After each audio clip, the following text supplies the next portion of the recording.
morning. I'm Maddie Russell, Congregational Life Coordinator, and it's my pleasure to welcome you to this service at the First Universalist Church of Rochester. If you are here for the first time this morning, we especially welcome you. Thank you for making it to our worshiping community. Please remain for coffee hour after the service for connection and fellowship. There is a visitor's form that can be found on the back of your order of service or by clicking the link in the chat. Please fill this out so we can offer you a welcome beyond what we can offer you here on a Sunday morning. If you are looking to be part of our welcoming ministry at First Universalist, please sign up to offer coffee hour. Partnering with others is always encouraged. And a special invitation for all. First Universalist's Christmas Eve service will take place this Tuesday. Music begins at 6:30 p.m. and the service begins at 7. Please join us. And today we are truly blessed to call forward from among you a group of people who are making the commitment today to become members here at First Universalist Church. These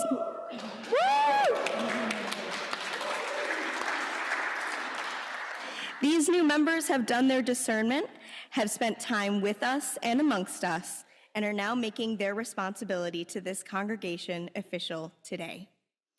Would our new members please come forward to sign the book at this time? And if anyone else is feeling ready to come forward and sign the book, we invite you up here too. Yeah, come on down, come on down.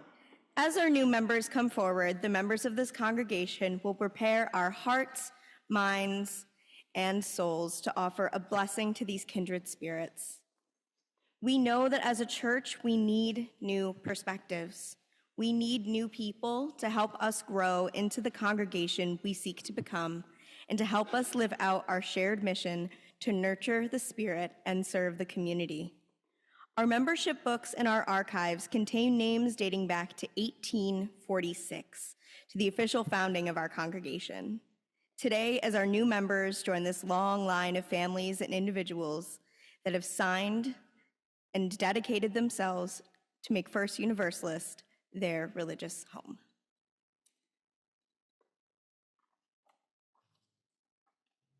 Dear ones, we are so grateful that you all have decided to come and join us. And so we're going to do a moment of blessing with you all as a congregation.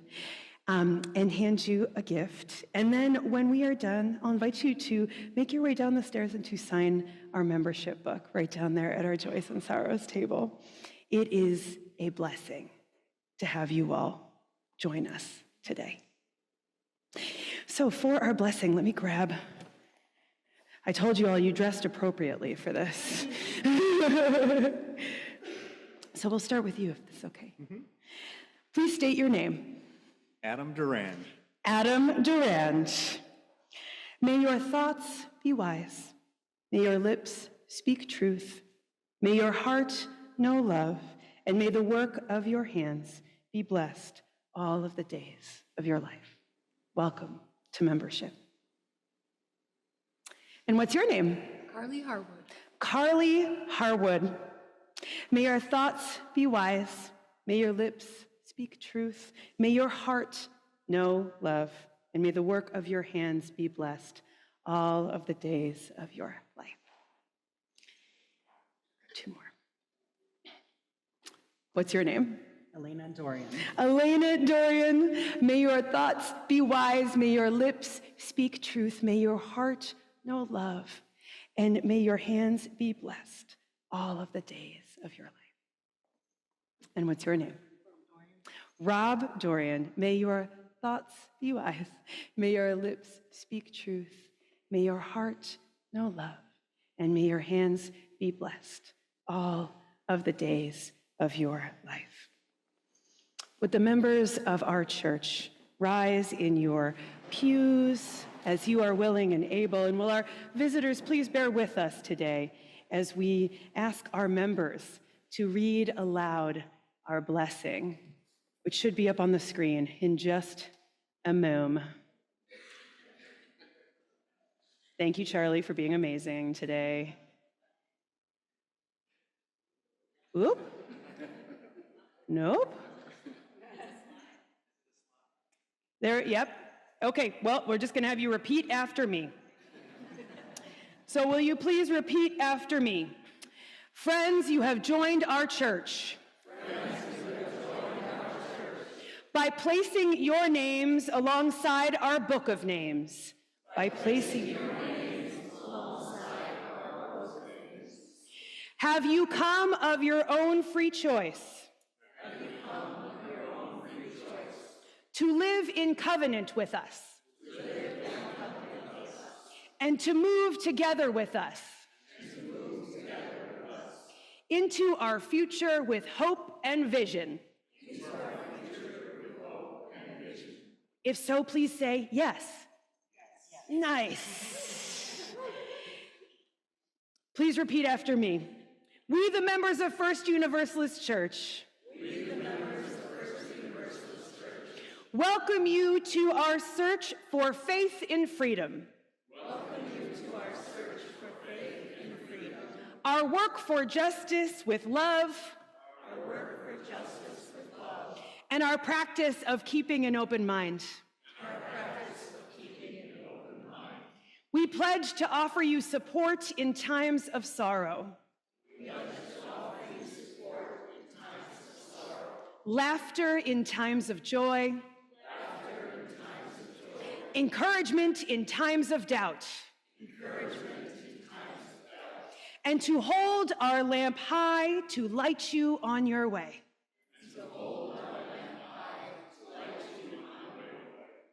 Welcome. Welcome, welcome, new members. Woo!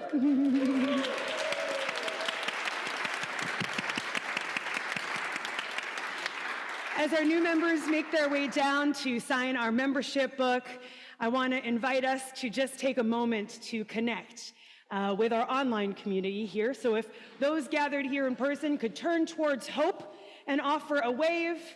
Folks joining us online, we are so grateful that you are here with us this morning. So glad to have you here. We know some of you stayed home because it's snowy out, and we're really grateful to be able to still have you worshiping with us. So please turn to your neighbor and offer a greeting if you're here. If you're joining us online, please pop into the chat to offer a greeting.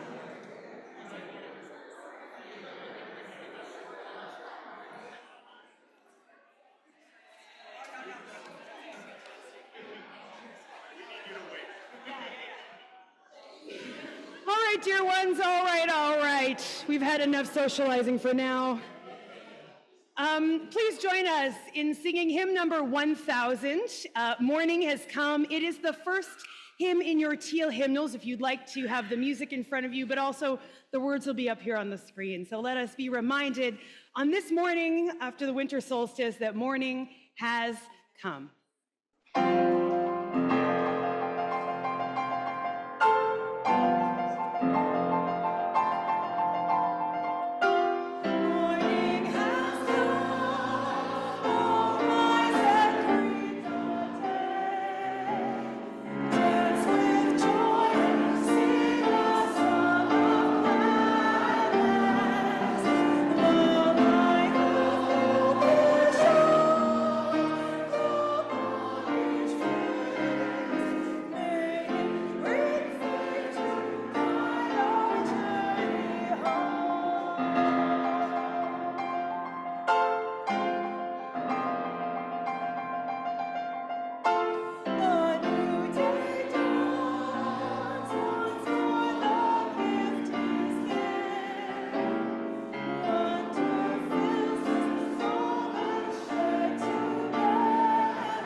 Beautiful. I believe the sun has risen, my friends. Please be seated.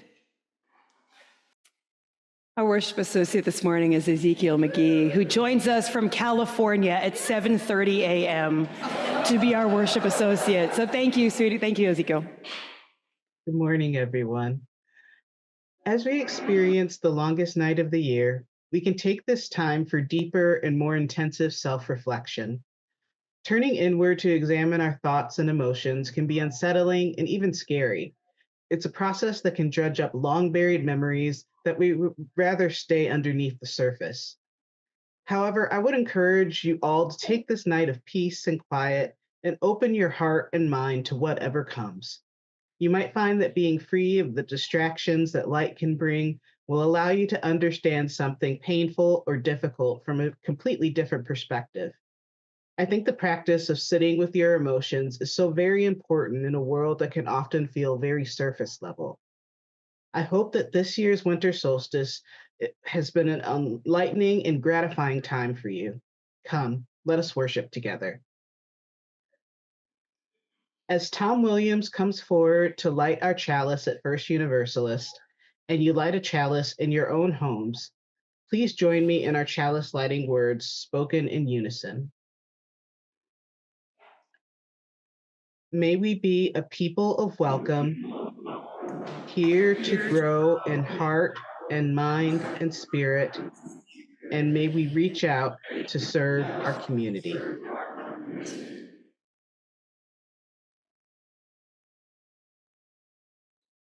Please join me in our sung offering. What we need is here. What we need is here. One more time. What we need is here. What we need is here.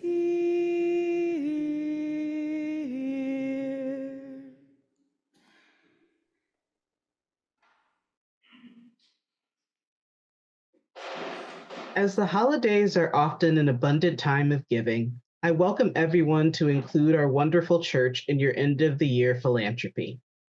You are invited to give online by scanning the QR code in your pews or to drop an offering in the offering basket. For folks online, please click the link in the chat to give to First Universalist Church. Thank you for your generosity.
I love passionate retellings of like, we need a story that connects all these bits and pieces, and there probably was one, but we forgot it over time. So today's story, The Solstice Badger, written and illustrated by Robin McFadden, is a modern pagan tale, bringing together so many of the traditions and images and symbols of earth-centered faith. The Solstice Badger. Back in the very beginning, when the world was quite young, it was always summer. The sun walked unhurriedly across the sky in joy each day. But there came a time when his head grew heavy, his light was weaker, and all of the first creatures wondered and worried. One evening, as he was descending beneath the earth and the moon was rising, she called to him across the gulf of the sky. My brother, you seem sad. What is wrong? Oh, sister, I am so lonely. Everything on earth, down to the little field mouse, has a companion. Even you have the stars, but I am alone. Oh, I see. I will spread the word, dear brother, and we will find you a friend. The moon whispers to the sea each night, and the sea listens. It's a good listener. On this night, the moon told it what the sun had said. The sea told the fishes, and the fishes told the birds before Facebook. This was how words got around. The sun is lonely. Soon all the creatures of the air had heard the news, and they gathered to discuss the matter. Caw, caw, what could be simpler? Cawed the first crow, ruffling her white feathers. I myself will fly to the sun and keep him company. So it was that day in the morning, as the sun began his journey, he saw a tiny white speck flying toward him. It grew bigger as it approached, and the sun thought joyfully, "Someone is coming to see me." It took Crow a long time to reach him, but she was as strong as she was stubborn. That's right. And lightly alighted breathless on Sun's strong arm. I'm here to accompany you, my lord. But the sun was dismayed, for her feathers were blackening as he watched. "I thank you for your courage and compassion, little grandmother, but I fear if you stay with me, you will soon burn up altogether. Please, go back home." Crow, her last white feather fizzling away, was hurting too much to speak. She nodded and left. The next day, the hummingbird declared that he would try. Things that move quickly won't burn, and the sun must have a companion. So he shot up into the sky like a comet, up and up, but it was much farther than he had thought. He wasn't quite halfway there when his tiny breast went crimson red with all the effort, and he fell exhausted back to the earth. After him, Eagle made the attempt, and the osprey, and the albatross, and even the little sparrow.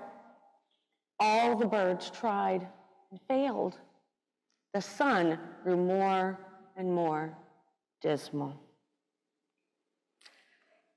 Now, far down under the surface of the earth, there is a river that flows from west to east, carrying anyone bold enough to lie in its swift current.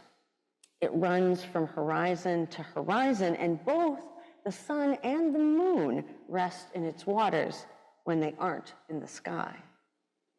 Near this underground river lived the first badger. His tunnels went everywhere. He loved the bright jewels he found in the darkness. His home was a giant geode, whose walls glittered and sparkled.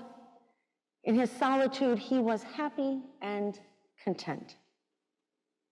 One night, he heard someone crying and quickly followed the sound down to one of his tunnels to the banks of the river. There he found the sun, who had climbed out of the water for a while so he could weep where no one would see him. What is wrong? A new creature. I have never seen anything like you before. But you should run away before I burn you. No. I have collected gems in the white-hot center of the world. You will not burn me. Come to my house and have tea. And smiling through his tears, the sun did. They spoke of many things together, as kindred spirits do. At length, the sun left, for it was nearly time for morning. That day he rose, so clear and bright, all the living things on earth knew that he must have found a friend, and they were so happy for him. That night he went straight back to Badger's house, and they continued their talks and their stories. Badger loved to hear the doings of all those he called the surface peoples, whom he'd never seen. So the sun obligingly told him the tales of the turtle and the otter, of the horse and the tree and the bird and the vine, so vividly that Badger could close his eyes and see them. The sun was so engrossed in storytelling, Badger had to remind him it was past time for him to leave. The next night, it was Badger's turn to speak. He told of the heartbeat of the Mother Earth that you can only hear with your bones, and of the fire sprites that dance in the glowing molten places. His adventures among the mountain's roots, in underground geysers, down echoing pitch-black natural stone wells, had to be shared.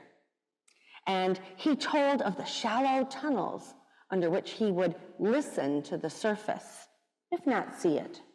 And they both forgot the time, and the sun left even later than before. Things went on this way for 6 full moons. The sun would rise a little later every day and walk a little faster across the sky. He was so preoccupied, thinking over things his friend had said or laughing over a joke they had shared, that he didn't notice that the world below was changing. The leaves were falling. The winds were bitter, and the very first snow began to fall. The trees took it patiently, because trees always do. But all the creatures were miserable.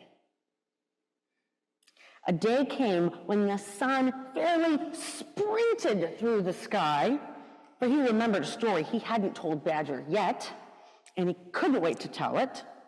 But when he reached the geode house, his friend was standing in the doorway, looking sad. Come with me. The son hesitated, but followed his friend. After all, he had never gone into the dark places far from the river before. Badger led him through many twisting, branching tunnels until he was quite lost. Now, my friend, listen.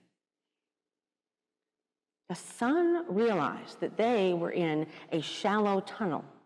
He listened, and he heard the sigh of the wind and the creaking branches.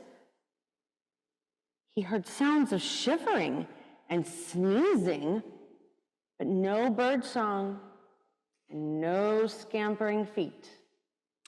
You have spent too much time with me.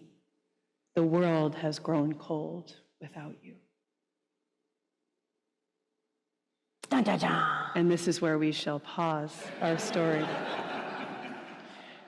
Wait, there's more.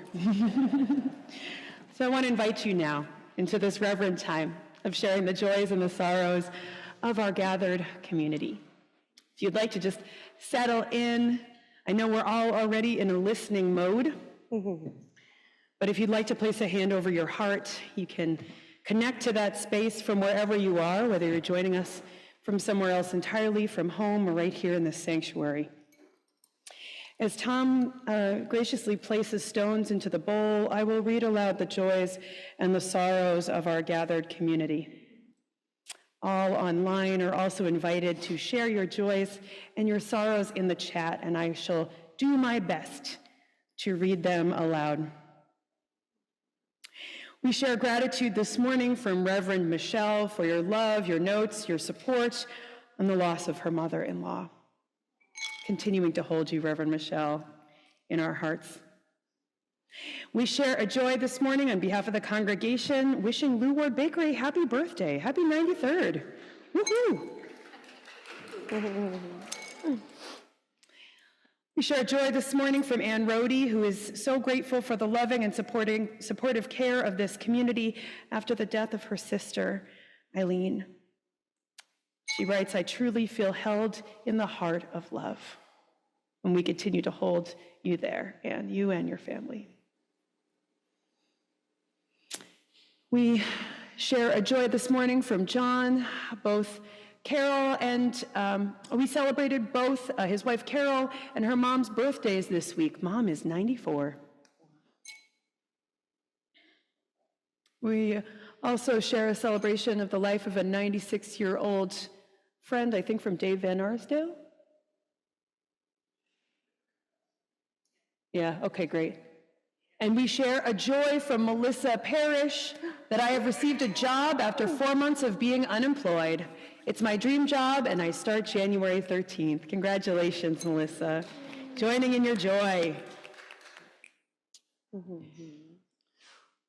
We share a sorrow this morning from Coretta Broussard. Reverend Michelle shares this, who's our backup child care provider. Coretta Broussard's father has died this week, and her family and 3 kids are in our thoughts.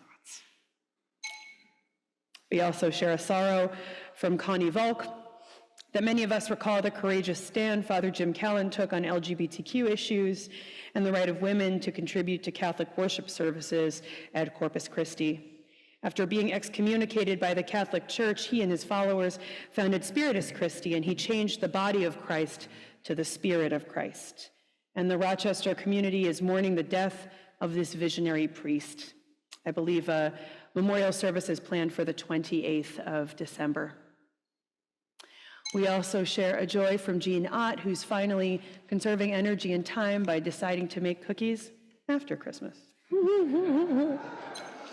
Just sharing a little tidbit for those of you who may still be stressing. Let us just be reminded this morning, as we drop one final stone into this bowl, that each and every one of us comes into this space with joys and sorrows held in the silent sanctuaries of our hearts. Let this be a place where people can come to bring both joys and sorrows, and may all know that they are held in the heart of love here.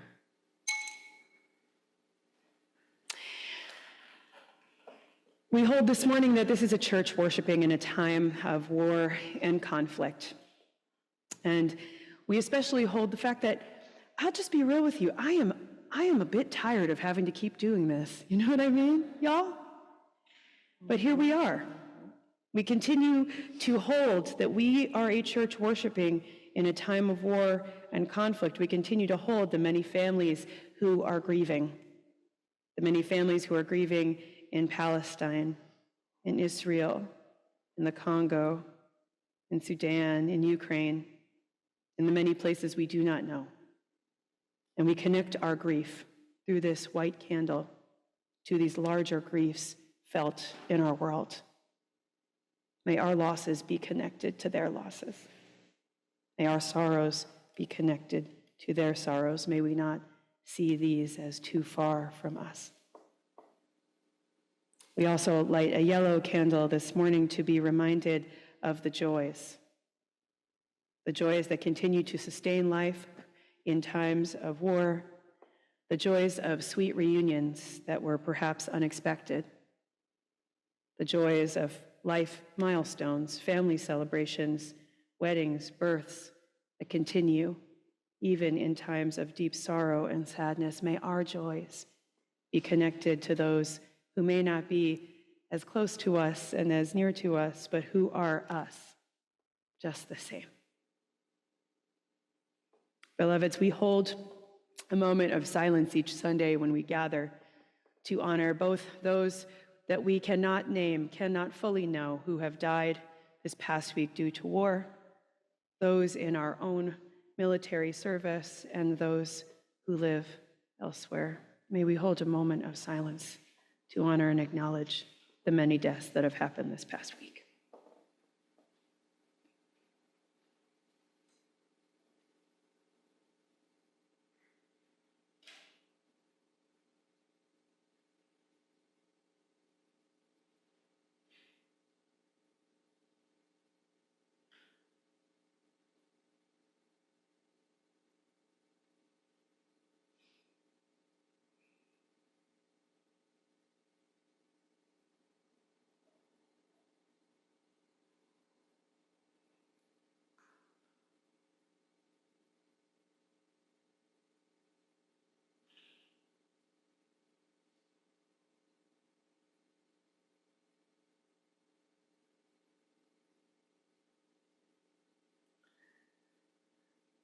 Let us continue to earnestly pray for these wars and these conflicts to cease.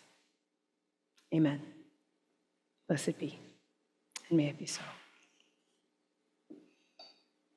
And I want to invite you now into some of this stillness again as we enter into a time of prayer and meditation.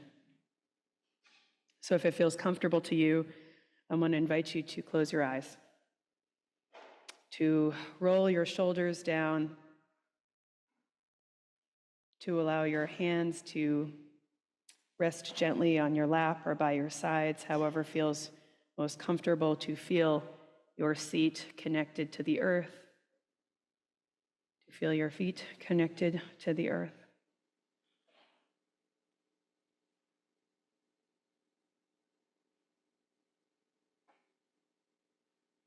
Let us go into that longest night together.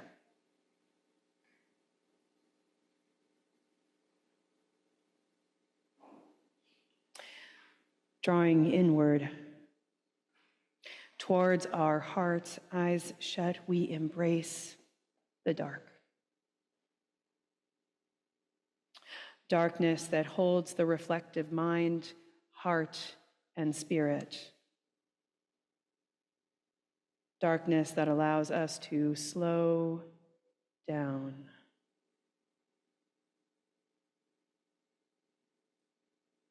Darkness feeling particularly deep this year. Darkness drawing us back to the womb, into the cave, into the manger, into our own minds. There are gifts here when we are patient enough to remain. Let us give our thanks and our praise to the dark.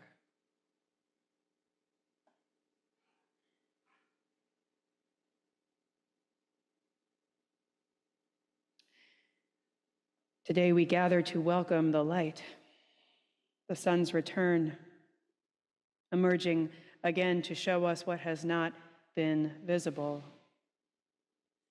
emerging again as a reminder that the world still turns, even in moments when hope has felt lost. Let the light show us what we have been missing. Let the light glint off of the snow, reminding us of the brightness of this season. Let the light return again and again and again. Let the light be a reminder of gratitude where it can be found and when it is present in our hearts. We give our thanks and our praise to the light, to the earth, to its creatures, to the waters, to the winds, to our beloveds and to our descendants. Let us give thanks and praise this morning.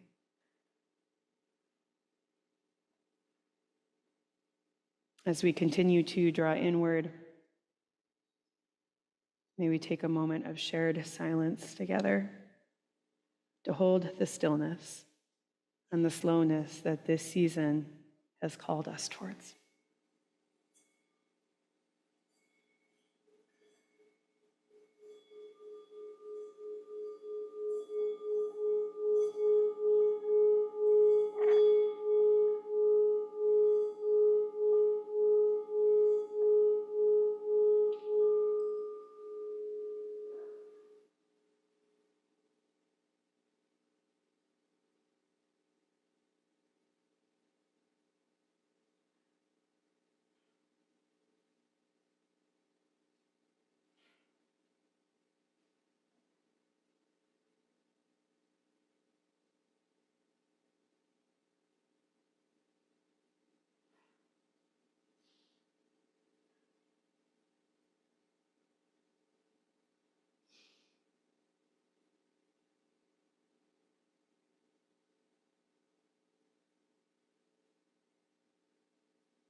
As we return from the stillness and the silence, let our senses wake again to this day.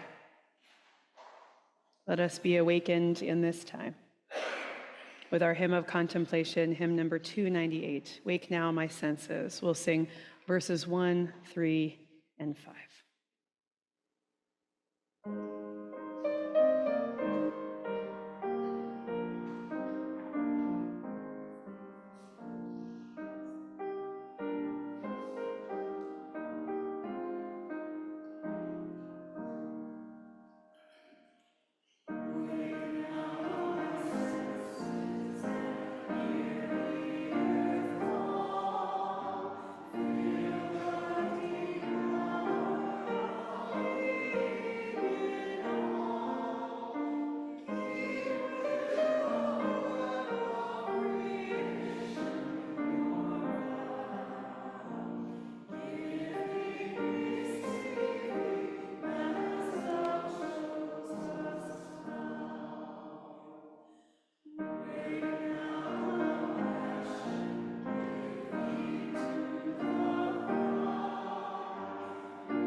He saw what had happened to the world without him. The sun was filled with remorse over his carelessness.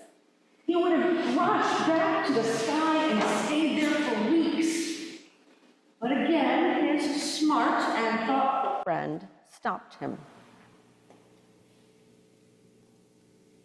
I'm sorry I couldn't fully hear you. But hasty repairs make weak burrows. We must act wisely now. So we must consult the wisest of all things. You know the world, and I do not. Who should we ask for guidance? The son pondered deeply for a moment. The trees are the oldest things on earth, and pine is the eldest of the trees. I think she will know what I must do, but she may be angry with me.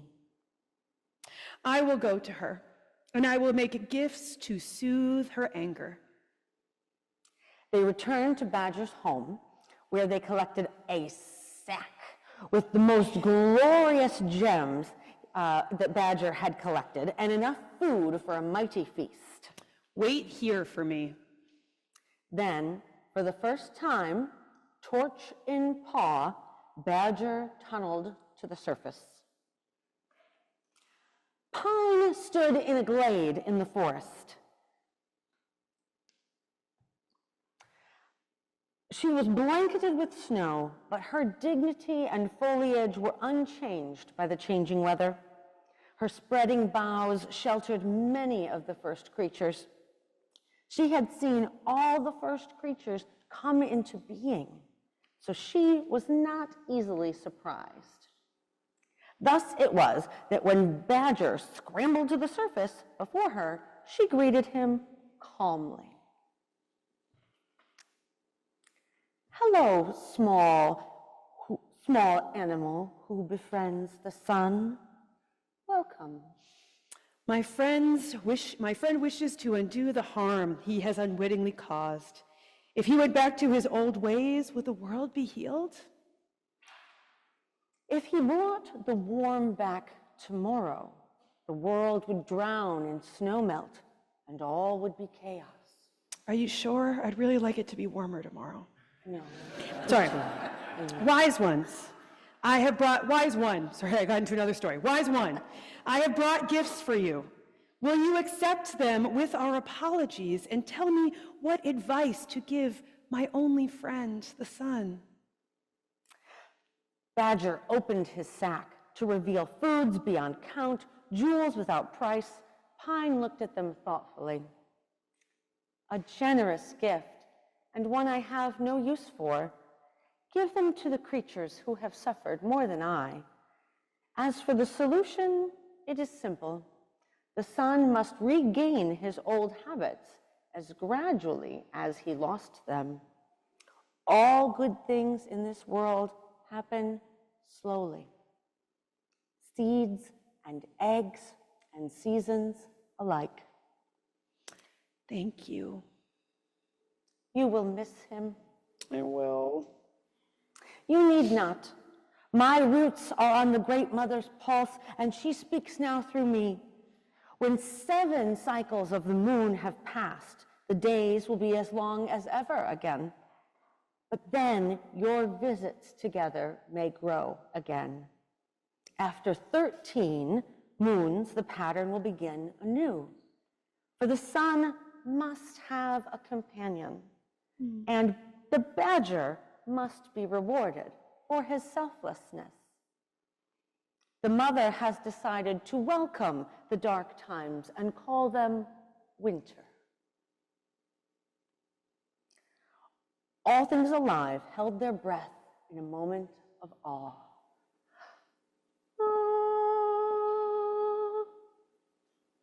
And Badger joyfully cried out, So mote it be! And on this night of every year, I promise to come to the surface and give gifts to all of the small beasts. Gifts of thanks and blessing and love and a token of the sun's return. Here, take my torch and call them.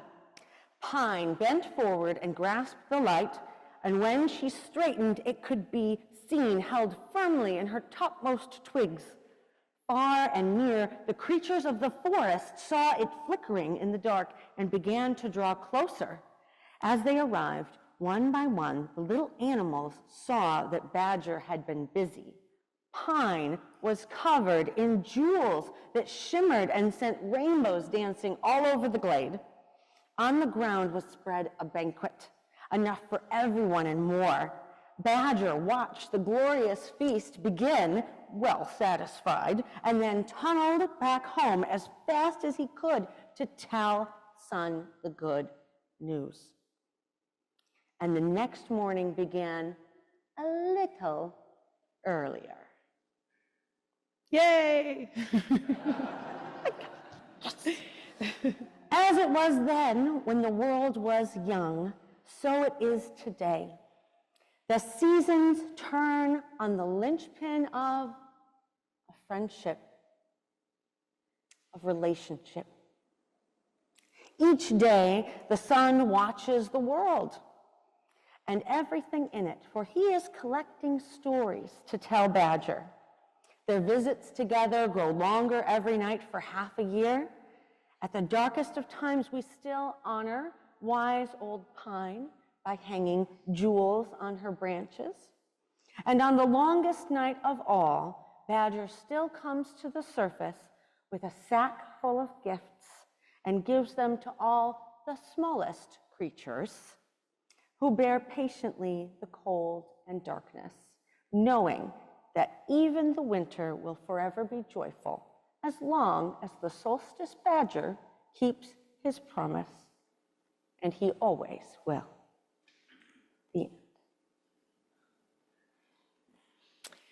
Thank you so much, Rev. Michelle. I don't know about you all, but it feels like maybe the sun and the badger have been visiting extra long this year. Does it feel that way to you?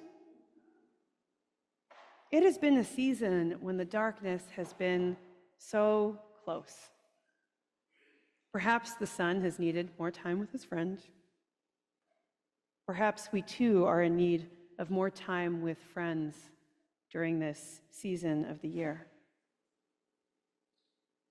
I don't know about each and every one of you, but I have been hearing amongst friends and some of our leaders here about how close this darkness has felt, about how it seems to just be coming earlier and earlier.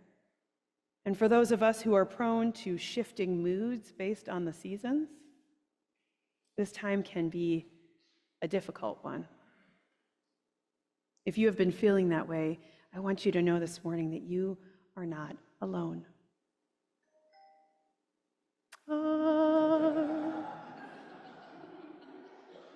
It can truly be a lonely time. In the season of waiting for the sun's return, we have been through a lot. As the sun and badger have been getting to know each other, we have seen an election. Yes, I heard that. Ongoing wars overseas where we can feel so powerless. Continued culture wars here in these so-called United States. Attacks on people's identities. Ever-growing poverty and housing insecurity. These times have been particularly difficult. And I know many who are looking ahead to January, wondering where hope can be found. And yet here we are. On the morning of the solstice, and the sun has returned again. A little bit. Returned again to illuminate the faces of those around us, to shine light upon our hearts. What I want you to hear from our story this morning is that who we have with us in this life is extremely important. That companionship and friendship are where the hope can be found. That isolation and disconnection can only serve empire and despair. It is no accident that so many celebrations of the winter solstice center around sharing food and company and celebrating with one another. A prophet of our time, Adrienne Marie Brown, wrote a spell for solstice this past Friday that I'd like to share with you. And I will read it twice and ask you to listen for what reaches out to you. So this is her Winter Solstice spell. Empire wants to feel safe alone. Stockpiles stones aimed at mirror neurons, sees danger everywhere but never disarms. Do you remember all the times we've been right here, knowing exactly enough to thrive but slowly surrendering the garden to private cruelties made loud? Every split rock holds one mother bent over one precious child. Amethyst joy, ruby sacrifice, she blesses the fragrant crown. How dare you not worship? Don't you remember, with time they always lose this war. Nothing is cooler than true love. The darkness is canal and portal, and we can all be doulas. Repeat after me. Crush supremacy in the palm of your hand, then bite down on your fist. The new world is coming through you. Breathe in. Yes. Now scream. I'll read it again. Empire wants to feel safe alone. Stockpiles stones aimed at mirror neurons. Sees danger everywhere but never disarms. Do you remember all the times we've been right here, knowing exactly enough to thrive, but slowly surrendering the garden to private cruelties made loud? Every split rock holds one mother, bent over one precious child. Amethyst, joy, ruby, sacrifice. She blesses the fragrant crown. How dare you not worship? Don't you remember, with time, they always lose this war. Nothing is cooler than true love. The darkness is canal and portal, and we can all be doulas. Repeat after me. Crush supremacy in the palm of your hand, then bite down on your fist. The new world is coming through you. Breathe in. Yes.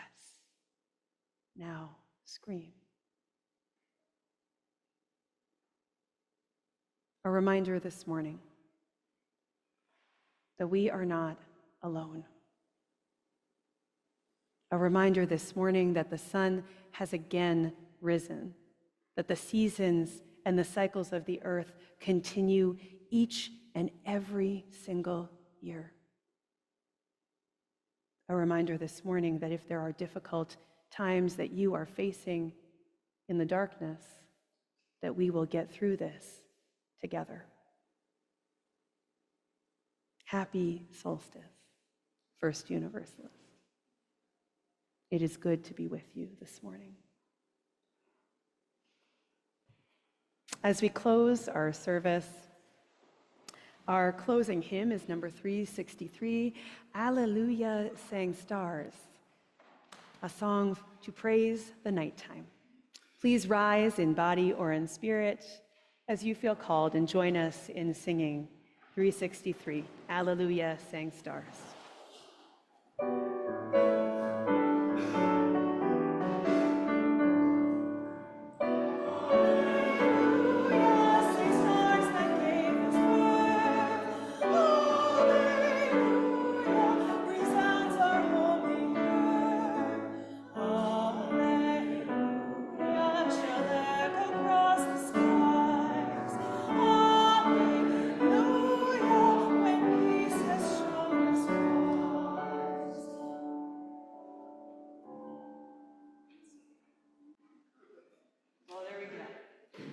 Please remain standing as Tom extinguishes our chalice flame this morning, and let us read together the words printed on the screen. We extinguish this flame, but we keep its light in our hearts with its message of love and justice, taking it outside these walls to the world we live in until we are together again. Dear ones, let us get in touch with this place where we carry this light, with these hearts. beating here in this same space. If you are joining us online, feel free to turn on your camera. We've got you on gallery view. We're here with you too. Take a moment to look around at those here with you whom the light is illuminating today. Dear ones, in these moments we travel together through these days, through these cycles, through these seasons.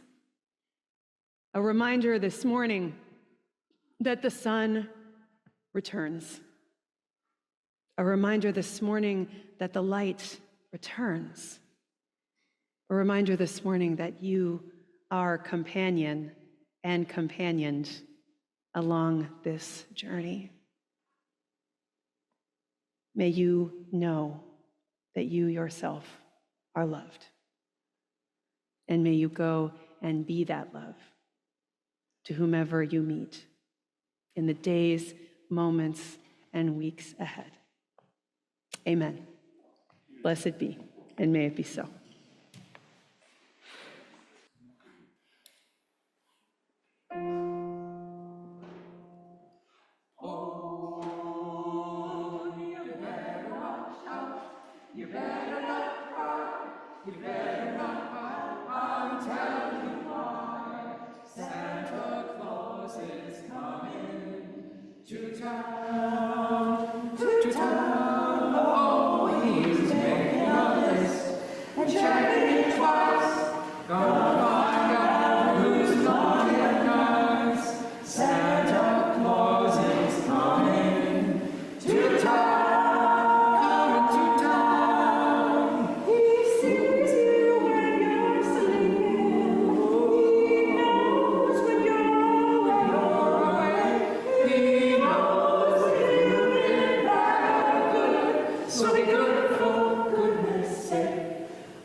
Oh, Christmas tree, oh,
Universalist.